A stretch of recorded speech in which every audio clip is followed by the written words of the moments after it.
जसपुर से शुरू हुई है, कल खटीमा तक जाएंगे हम। नानकमत्ता आज पूरे देश का किसान आंदोलित है। दिल्ली के बॉर्डरों पर लाखों की गिनती में किसान, उनके बेटे, उनके परिवार बैठे हैं और सरकार से गुहार लगा रहे हैं, जी तीनों काले कानून जो है वो वापस ले लो। हम अच्छी खेती कर रहे हैं, हमें आप कृपया हमारी जमीन जो है वो पूंजीपतियों के हाथों मत दो। हमसे जमीन छीनकर हमारा जो खेती है उसको गुरु नानक देव जी ने उत्तम खेती, मध्यम व्यापार, निखिद्ध चाकरी, मतलब खेती को उत्तम दर्जा दिया है। गुरु साहब ने खुद भी अपनी जिंदगी के आखिरी 16 साल के लगभग करतारपुर में खेती करके दी। तो लेकिन सरकार का जो अहंकार है वो इस दर्जे तक है कि उनसे बात भी नहीं करते। बातचीत करते हैं, 7-7 घंटे की बातचीत से कुछ नहीं निकलता। एक तरफ तो बातचीत चल रही होती है, दूसरी तरफ प्रधानमंत्री मन की बात में उन बिलों की तारीफ कर रहे होते हैं और एक तरफ तो ये कह रहे हैं अमेंडमेंट कर देंगे, 8 अमेंडमेंट, 9 अमेंडमेंट करने के लिए तैयार है। मतलब ये मान रही है सरकार के कानूनों में भी कमियां हैं और दूसरी तरफ कह रहे हैं बहुत फायदे के कानून है, ये तो बहुत ज्यादा फायदा हो जाएगा किसानों को। मुझे ये समझ नहीं आ रही कि जो जिनके लिए फायदे की बात कर रहे हो वो खुद कह रहे हैं हमें फायदा नहीं चाहिए, कानून वापस तो ले लेने चाहिए। कई बार गलत कानून बन जाते हैं, लेकिन अगर लोगों को पसंद नहीं आ रहे, लोगों को ये पता चल गया कि इस कानून से आने वाले दिनों में फ्यूचर में हमारा नुकसान होने वाला है, तो उसको वापस लेने में क्या आ रहा है।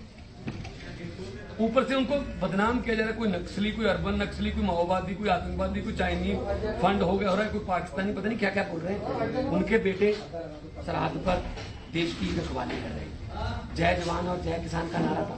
जवान दुश्मन के बॉर्डर पर है और किसान दिल्ली के बॉर्डर पर बैठा है और कितने इम्तिहान देंगे और कितनी लाशें गिनेंगे। 50 से ज्यादा तो किसान शहीद हो चुके हैं। तो सरकार को अपना ये अड़ियल रवैया छोड़कर किसानों के साथ बातचीत करके इन तीनों कानूनों को वापस लेना चाहिए और एमएसपी की कानूनी गारंटी देनी चाहिए।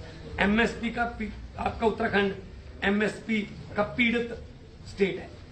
यहाँ से धान जो है वो सस्ते में खरीद कर पंजाब में ट्रक धान की उत्तराखंड से इधर से यूपी से जाते हैं वहां, क्योंकि वहां एमएसपी है, यहाँ नहीं मिलती।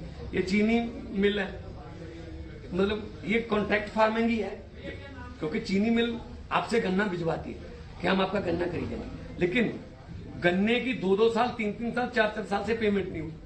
हालांकि कानून है कि 14 दिन में पेमेंट होनी चाहिए, 14 दिन के बाद ब्याज चलेगा। 10 साल हो गए यहाँ पे। हमारे पंजाब में चीनी मिले हैं, उनका भी यही हाल है। तो मतलब ये है कि आप हमसे वादा कुछ और करते हो और असल में हमारे साथ व्यवहार कुछ और किया जाता है। तो चीनी मिलों का जितना पैसा है आम आदमी पार्टी अपने मैनिफेस्टो में भी लिखेगी और हम वही लिखते हैं जो हम कर सकते हैं। हम ये नहीं कहते, जुमलेबाजी नहीं करते, काला धन आ जाएगा, 15 लाख आ जाएगा, खाते में आ जाएगा, ये होगा। हम दिल्ली में जो वादे हमने किए उनसे ज्यादा पूरे कर रहे हैं। जो वादे हमने किए दिल्ली में, अगर मौसम की कोई मार होती है, बेमौसमी बरसात या कोई ओला वगैरह गिरते हैं, फसल खराब होती है, तो 20,000 रुपए पर एक मान साहब एक सेकंड, आप इस समय उत्तराखंड में है। हाँ, किसान न्याय यात्रा उत्तराखंड में क्यों, जबकि दिल्ली सरकार तक आवाज पहुंचानी है? नहीं, तो ये उत्तराखंड का जो ये एरिया है ये तो पूरा खेती का एरिया है। बाजपुर, उदयपुर, जो उधम सिंह नगर डिस्ट्रिक्ट है, मैंने पार्लियामेंट में भी इसकी एग्जाम्पल दी थी। तो किसान पूरे देश का पीड़ित है।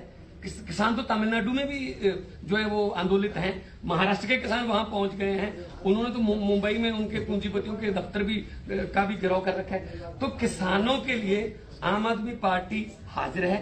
दिल्ली में हम, हालांकि ये उनका जो दिल्ली में जो आंदोलन चल रहा है वो गैर राजनीतिक है, वहां पे कोई एमपी या एमएलए नहीं जाने दिया जाता। हम इस बात का समर्थन करते हैं कि आप, क्योंकि उनके किसान जथेबंदियों के जो नेता हैं वो पढ़े लिखे हैं, समझदार हैं, संघर्ष में से 40-40 साल उनको तजर्बा है, तो हम वहां सेवादार बन के काम कर रहे हैं। 2 बार मुख्यमंत्री दिल्ली के वहां जाके आए। जो प्रबंध हम कर सकते हैं, कंबल से लेके लंगर तक वो हम उनकी तरफ उन किसानों के लिए कर रहे हैं। ऐसे में अगर उत्तराखंड में आम आदमी पार्टी की सरकार आती है तो आप लोग किसानों के लिए क्या रहेगा?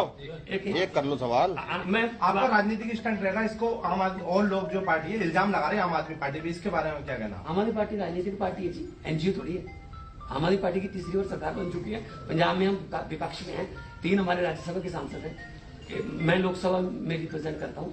तो अगर पार्टी यहाँ आती है अगर सत्ता में, तो किसानों को या देश के नागरिकों को हक दिलवाने की लड़ाई को राजनीति कहते हैं तो 1000 बार करेंगे हम ये राजनीति। मान साहब, आपने उत्तराखंड में दस्तक दी है, आपने जो उत्तराखंड में दस्तक दी है और मई जो है मुख्यमंत्री बीमार पड़े हैं, क्या मानते हैं कि कहीं ना कहीं पूरी सरकार बीमार पड़ी? देखिए, जो उत्तराखंड की समस्या में लगभग वही हमारे पंजाब के किसान की समस्या। आपके यहाँ भी चीनी मिलों ने गन्ने का पैदल दिया, हमारे भी नहीं दिया। आपके यहाँ भी जो है एमएसपी की मार पड़ती है, जो नहीं मिलती, हमारे यहाँ भी पड़ती है। करप्शन, आपके यहाँ भी करप्शन से लोग दुखी हैं, सरकारी ऑफिसों में, पंजाब में भी हुई है। तो ये एरिया तो खासतौर पे पंजाबी बेल्ट है। इन्होंने मुझे स्पेशली कहा कि आपको आप जहाँ पे हमने लाना है, तो मैं हमारी जो पूरी टीम है आम आदमी पार्टी की, उनका भी आभारी हूँ कि मुझे यहाँ बुलाकर आपके सामने बैठने का मौका दिया और लोगों ने मान सम्मान दिया। ये कल 2 दिन का प्रोग्राम है, कल खटीमा में खत्म करेंगे, उसके बाद फिर पंजाब जाएंगे। पार्टी अगर सत्ता में आती है यहाँ उत्तराखंड में तो किसानों के लिए आपका क्या रहेगा? सर, आम आदमी पार्टी का पहले भी मैनिफेस्टो, आज भी वही है कि किसान को उसकी स्वामीनाथन की रिपोर्ट जो है, स्वामीनाथन की रिपोर्ट कहती है कि जितना खर्च हुआ उसका 50% प्रॉफिट मिलना चाहिए। लेकिन ये क्या, इन्होंने स्वामीनाथन की रिपोर्ट का वादा किया अपने मैनिफेस्टो में बीजेपी ने, और शांता कुमार की रिपोर्ट लागू कर दी। तो ये तो छीनने वाली बात है।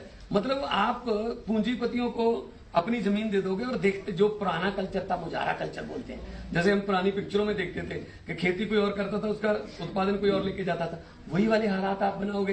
बड़े बड़े साइलो पंजाब में तो बन गए, बड़े बड़े साइलो जहां मतलब 25 लाख मीट्रिक टन का भंडारण हो सकता है, वहां एक पूरी ट्रेन वहां अंदर घुस जाती है उस साइलो में। तो मतलब कोरोना में जब से लॉकडाउन हुआ, हमारी जीडीपी 23.9% माइनस में चली गई। कुछ सेक्टर तो 40% माइनस में चले गए। सिर्फ एक सेक्टर है जिसने कोरोना में भी पॉजिटिव में था, 3.4% खेती, एग्रीकल्चर। अब शायद यही लालच आ गया होगा कि ये वो धंधा है जो फेल नहीं हो सकता, लोगों ने खाना तो खाना ही है जैसे भी खाएं। तो खेती सेक्टर को भी प्राइवेट करने का जो इनका मंशा है, ये मतलब सरकार पूंजीपतियों के हाथों जो किसान को बेच रही है, इसका हम सख्त विरोध करते हैं। मैंने तो सेंट्रल हॉल में पिछले दिनों प्रधानमंत्री जी को भी मैंने पोस्टर भी दिखाए थे, नारे लगाए थे। अब हमारे पास चारा होते नहीं, संसद बुलाते नहीं है, मिलते किसी को है नहीं हो, तो हम तो ऐसे प्रोग्रामों में मिल सकते हैं। तो आने वाले दिनों में भी अगर प्रधानमंत्री किसी फंक्शन में आएंगे, हम तो विरोध करेंगे। किसानों की आवाज सुननी चाहिए उनको। वो किसानों को मिलने के लिए गुजरात जाते हैं, किसान उनके घर के सामने बैठे हैं, उनको क्यों नहीं मिलते? वो उनको पता नहीं क्या क्या बोल रहे हैं, पता नहीं कहां से आ गए। ये वही अन्नदाता है जो अपने खेत में पक्षियों के लिए भी दाने छोड़ देता है कि इनका जो रिज़्क है वो भी मैं भगवान ने जो लिखा है। आपको लगता है मोदी जी झुकेंगे? है जी, आपको लगता है? झुकना पड़ेगा सर, लोकतंत्र है। जब लोग इकट्ठे हो जाए, बड़े बड़े तख्त हिल जाते हैं, तो लोकतंत्र है। पहले अन्ना हजारे के आंदोलन से बड़ी पार्टी रेट पूरा ना मिलना है के पीछे क्या ये कारण नहीं है कि हर किसान धान, गेहूं और जो है वो गन्ना ही बोता है? नहीं, और वो इतना बहुतायत में होता है कि उस समय पे फिर उसको रेट नहीं मिलता। असल में एमएसपी धान और गेहूं की होती है, एमएसपी की बात नहीं हो रही, रेट ही हो गया। मतलब मिनिमम सपोर्ट प्राइस। देखिए, जब जो है सारे किसान हर जगह के केवल 3 फसल मोस्टली बोते हैं, धान, गेहूं और गन्ना, और जब वो फसल आती है तो वो इतनी बहुत आयत में होती है कि उसकी इतनी खरीदारी की जरूरत नहीं रहती। वही कह रहा हूँ मैं आपको। पंजाब एक समय 10 लाख मीट्रिक टन दाल पैदा करता था, लेकिन पंजाब की धरती, ये उत्तराखंड की धरती इतनी जरखेज है, फर्टाइल है, हम बाजरा भी बीज सकते हैं, हम सूरजमुखी उगा सकते हैं, मक्की उगा सकते हैं, हम मतलब दालें उगा सकते हैं, सब्जियां बीज सकते हैं, लेकिन मार्केटिंग कहाँ है उसकी? बेचे कहाँ उसको? सिर्फ धान और गेहूं पर एमएसपी मिलती है पंजाब में। इसीलिए पंजाब का तो भाई साहब पानी भी, हमारा जो भूतल लेवल है ना 700 फुट, हम तो राजस्थान के साथ का जो एरिया है ना, संगरूर, बठिंडा वगैरह, फाजिलका, ये तो मारूथल बनने की कगार पर आ गया। बिकॉज हालांकि आपकी बात बिल्कुल सही है, पंजाब का जो खुराक का हिस्सा नहीं है चावल, लेकिन बीजते हम सिर्फ चावल है। पूरे देश को 40% चावल अभी भी सेंट्रल पूल में पंजाब दे रहा है और हरियाणा दे रहा है। तो इन दोनों राज्यों का यही सिस्टम खत्म करने के लिए उनको ये पूंजीपतियों को ये फसलें दी जा रही हैं, इसीलिए किसान आंदोलित है। अदरवाइज किसान को इतनी ठंड में फोटो खिंचवाने के लिए या टीवी पर कोई अपनी बाइट देने के लिए तो बैठा नहीं, मजबूरी में बैठा। एक मिनट आखिरी सवाल, राजनीति पे आते हैं।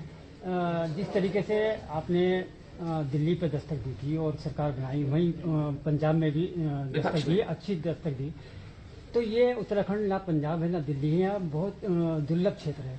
क्या मानते हैं कि यहाँ जमीन तलाश कर पाएंगे आप? बिल्कुल, हम पूरे हम गोवा में लड़ेंगे, हम यूपी में भी लड़ रहे हैं, हम उत्तराखंड और पंजाब, ये हमारा क्योंकि इकट्ठे इन स्टेटों का जो इलेक्शन है इकट्ठे आ रहा है। अच्छा सर, विपक्ष में हम पंजाब में हम मुख्य विपक्षी पार्टी, मतलब इंडिया भारत की सबसे जल्दी उभरने वाली पार्टी है। अभी 6 साल पार्टी की उम्र है। एक स्टेट में तीसरी बार सरकार है, दूसरी स्टेट में हम विपक्ष में हैं और 4 हमारे सांसद हैं, 3 राज्यसभा के, 1 मैं लोकसभा। सर काशीपुर तो है शुगर बेल्ट है जी, यहाँ पर केन बेल्ट है, परंतु यहाँ पर चीनी मिल एक थी वो भी बंद पड़ी है, वो भी करोड़ रुपया मार के बैठ गया। तो आपकी सरकार आई अगर उत्तराखंड में, 1-1 रुपया ब्याज समेत किसानों का चीनी का हम वापस करवाएंगे इन मिलों से, क्योंकि किसान के पास गन्ना, देखो मैं खुद किसान, गन्ना एक ऐसी फसल है जो साल में एक बार ही होती है। इसका अगर गन्ने की पेमेंट गई तो मतलब पूरा साल गया। तो सर मिल भी लगाओगे? धान तो 6 महीने के बाद आप गेहूं भी बीज लेते हो, 6 महीने की फसल है, गन्ना पूरे साल की फसल है। अगर वो गई तो 100% किसान खत्म हो गया। तो ਆਮ ਆਦਮੀ ਪਾਰਟੀ ਦੀ ਸਰਕਾਰ ਆਏਗੀ ਉੱਤਰਾਖੰਡ में। ਅੱਜ ਤੱਕ ਅਨੇਕਾਂ ਦੁਖੀ ਭੈਣ ਭਰਾਵਾਂ ਦੇ ਘਰ ਨੂੰ ਵਸਾਉਣ ਵਾਲੇ, ਪਿਆਰ ਅਤੇ ਪੈਸੇ ਨੂੰ ਚਾਹੁਣ ਵਾਲਿਆਂ ਲਈ ਆਸ ਦੀ ਕਿਰਨ ਮਾਂ ਕਾਲੀ ਦੇ ਉਪਾਸਕ ਸਵਾਮੀ ਨੰਦ ਲਾਲ ਜੀ ਤੋਂ ਆਪਣੀ ਹਰ ਸਮੱਸਿਆ ਦਾ ਸਮਾਧਾਨ ਸਿਰਫ 7 ਘੰਟੇ ਵਿੱਚ ਪਾਓ। ਸਮੱਸਿਆ ਕੋਈ ਵੀ ਹੋਵੇ 100% ਗਾਰੰਟੀ ਨਾਲ 24 ਘੰਟੇ ਵਿੱਚ ਜੜ ਤੋਂ ਖਤਮ ਕਰਵਾਓ। ਤੁਹਾਡੀ ਤਕਦੀਰ ਕਦੋਂ ਬਦਲੇਗੀ? ਕੀ ਤੁਹਾਨੂੰ ਸੱਚਾ ਪਿਆਰ ਮਿਲੇਗਾ ਜਾਂ ਨਹੀਂ? ਕੀ ਤੁਸੀਂ ਵਿਦੇਸ਼ ਵਿੱਚ ਪੱਕਾ ਹੋਣਾ ਚਾਹੁੰਦੇ ਹੋ? ਕਰਜ਼ਾ ਮੁਕਤੀ ਦਾ ਵਿਸ਼ੇਸ਼ ਹੱਲ ਜਾਣੋ। ਲਾਟਰੀ ਦਾ ਇਨਾਮੀ ਮੌਕਾ ਇਨਸਾਨ ਨੂੰ ਮਿਲਦਾ ਹੈ। ਲਾਟਰੀ ਨੰਬਰ ਭਾਵੇਂ 649 ਹੋਵੇ ਜਾਂ ਲੋਟੋ ਮੈਕਸ, ਗੁਪਤ ਵਸ਼ੀਕਰਨ ਕਰਵਾਓ, ਮਨ ਚਾਹਾ ਪਿਆਰ ਪਾਓ। Get ex love back in your life.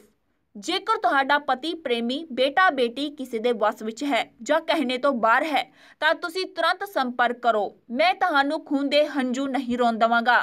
ਸੰਪਰਕ ਕਰੋ 98724 61 486 84 271 23 618।